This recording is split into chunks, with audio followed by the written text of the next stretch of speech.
বিরাদরান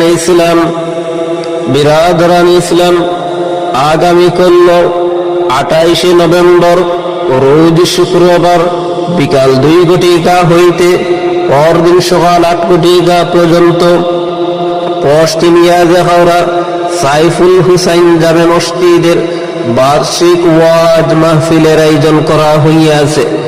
উক্ত ওয়াজ মাহফিলে প্রধান অতিথির আসন অলঙ্কৃত করবেন বিশিষ্ট ইসলামিক চিন্তাবিদ প্রখ্যাত আলেমে দিন আলহাজ হযরত মাওলানা আলী আহমদ সাহেব মুহতামিম তাহফিজুল কুরআন আলিয়া ও হাফিজিয়া মাদ্রাসা বাঁশবাড়ি করিমগঞ্জ আসাম।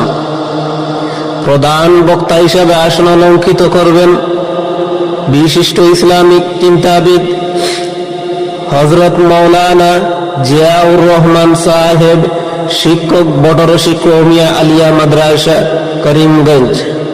সম্মানিত বিশেষ অতিথি হিসাবে উপস্থিত থাকবেন হযরত মাওলানা সাইফুল্লাহ সাহেব, ইমাম ও খতিব ইয়াজহারা পুরাতন জামে মসজিদ। তৎসঙ্গে উপস্থিত থাকবেন হযরত মাওলানা মুহিবুর রহমান সাহেব, শিক্ষক রোয়া জুনিয়র মাদ্রাসা। তাছাড়া আরো স্থানীয় উলামা ইকরামগণ ওয়াজ ফরমাইবেন। উক্ত নেক মাহফিলে যোগদান করিয়া দিন ও দুনিয়ার শেষ নেক নামি হাসিল করুন। দিন ইসলাম জিন্দাবাদ।